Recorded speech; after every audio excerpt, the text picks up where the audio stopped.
Welcome to Ask Prep, your trusted companion for NEET and JEE preparation. Today we will study about a very important topic of biology, which is sustainable agriculture, biofertilizers, organic farming. These practices are at the heart of global efforts to make agriculture more environmentally friendly, economically viable, and socially responsible. So, let's dive into this important topic and understand what sustainable agriculture really means and how it connects to biofertilizers and organic farming. Agriculture has been the backbone of human civilization for thousands of years. But as the human population grew, the demand for food increased, and so did the pressure on our natural resources. Traditional farming methods, which relied heavily on chemical fertilizers, pesticides, and intensive land use, started showing their dark side. Soils became degraded, water sources were polluted, beneficial organisms were harmed, and biodiversity suffered. In response to these challenges, the idea of sustainable agriculture emerged, an approach that seeks to produce enough food for today without compromising the ability of future generations to meet their own needs. Sustainable agriculture is about balancing three critical goals: environmental health, economic profitability, and social equity. It aims to use practices that conserve resources, reduce environmental damage, and support farming communities.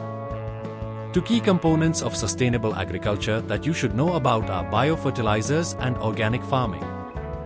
Let's start with biofertilizers. Unlike chemical fertilizers that are manufactured in factories, biofertilizers are living organisms, mainly microorganisms, that improve soil fertility by increasing the availability of nutrients to plants. They include bacteria, fungi, and cyanobacteria that can fix atmospheric nitrogen, solubilize phosphorus, or stimulate plant growth through the production of growth-promoting substances. One of the best-known examples is Rhizobium bacteria, which live in the root nodules of leguminous plants like peas, beans, and lentils. These bacteria can capture nitrogen gas from the air and convert it into a form that plants can use, reducing the need for synthetic nitrogen fertilizers. Another important group of biofertilizers is the blue-green algae, also called cyanobacteria, which are commonly used in paddy fields. These organisms fix atmospheric nitrogen and enrich the soil naturally. Mycorrhizal fungi, another category, form symbiotic relationships with plant roots and enhance the uptake of phosphorus and other minerals. By using biofertilizers, farmers can reduce their dependence on chemical inputs, lower costs, and improve the long-term health of their soil. Moreover, biofertilizers are environmentally friendly, as they do not cause water pollution or harm beneficial soil organisms. Now, let's move to organic farming. Organic farming is a system of agriculture that relies on natural processes and materials, avoiding the use of synthetic chemicals, genetically modified organisms, and artificial additives.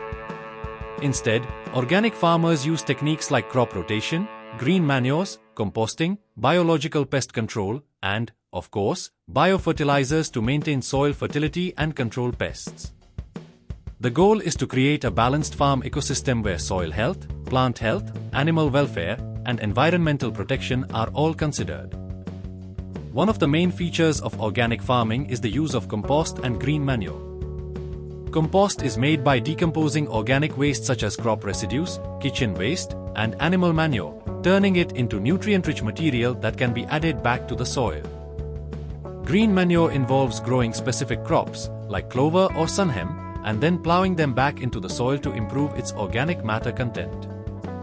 These practices enhance the soil's structure, water-holding capacity, and microbial activity, making it more fertile and resilient. Pest control in organic farming relies heavily on biological methods rather than synthetic pesticides. Farmers may introduce natural predators or parasites of pests, use neem extracts, or set up traps and barriers to protect their crops. Crop rotation, where different crops are grown in sequence on the same land, also helps break pest and disease cycles. All these techniques aim to reduce the negative impacts of farming on the environment while maintaining good yields. You might wonder, why is sustainable agriculture, especially organic farming, so important today? The answer lies in the many problems caused by conventional farming. Overuse of chemical fertilizers has led to nutrient imbalances in the soil, groundwater contamination, and the release of greenhouse gases like nitrous oxide.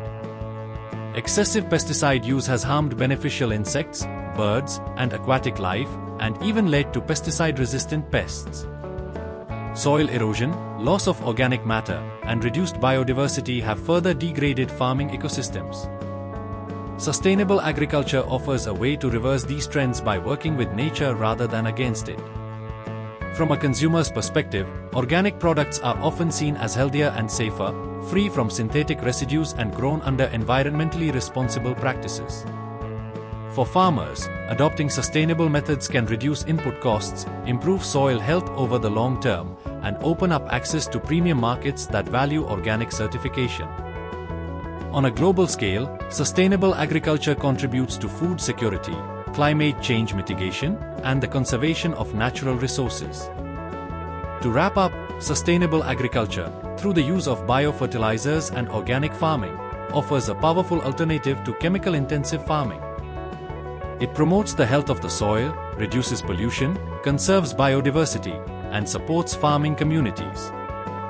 It is a crucial part of the global effort to create a more sustainable, just, and resilient food system.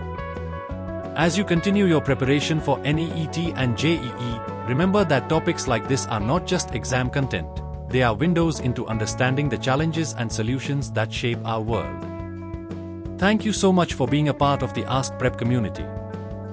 We truly appreciate your time and dedication to learning, especially when it comes to mastering biology, a subject that's not only essential for exams like NEET and JEE. If you found this video helpful, please give it a thumbs up, share it with your friends who are also preparing, and make sure to subscribe to our channel so you never miss an update.